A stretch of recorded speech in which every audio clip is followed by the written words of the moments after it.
प्यारे बच्चों, आज हम करेंगे 8th क्लास की एसएसटी की वर्कशीट नंबर 28। आज की जो हमारी वर्कशीट है उसमें भारतीय संविधान के मुख्य लक्षणों के बारे में बताया गया है।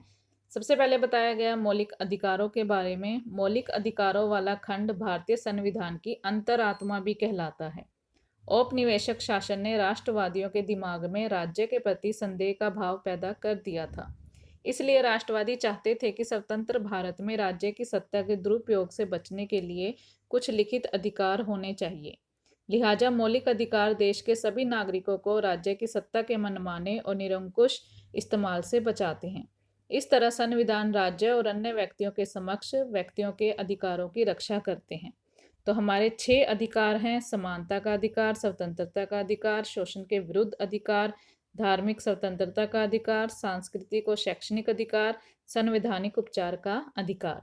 समानता के अधिकार में बताया जाता है कि कानून की नज़र में सभी लोग समान हैं, चाहे वो किसी भी धर्म के हों, जाति के हों, लिंग के हों, उनके आधार पर उनसे भेदभाव नहीं किया जा सकता।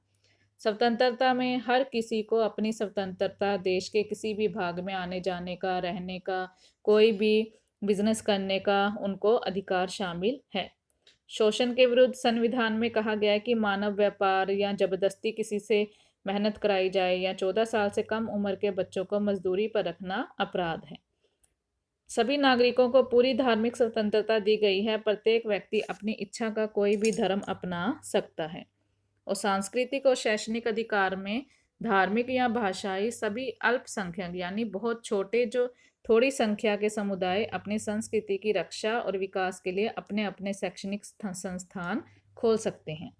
और संवैधानिक उपचार का अधिकार, यदि किसी नागरिक को लगता है कि राज्य द्वारा उसके किसी मौलिक अधिकार का उल्लंघन हो रहा है तो वो इस अधिकार का सहारा लेकर अदालत में जा सकता है। तो जैसे फर्स्ट है, मौलिक अधिकारों से आप क्या समझते हैं? तो मौलिक अधिकारों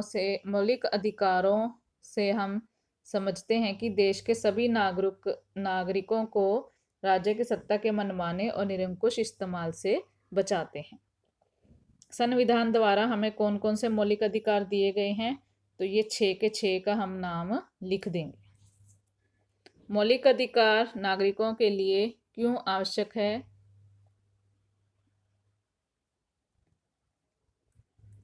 मौलिक अधिकार जो है उसे भारतीय संविधान की अंतरात्मा कहा गया है और मौलिक अधिकार अन्य व्यक्तियों के समक्ष व्यक्तियों की अधिकारों की रक्षा भी करता है। तो स्वतंत्रता के अधिकार के अंतर्गत दिए गए अधिकारों की सूची बनाइए। तो आप ये लिख सकते हैं, इसके ये वाली 2 लाइनें।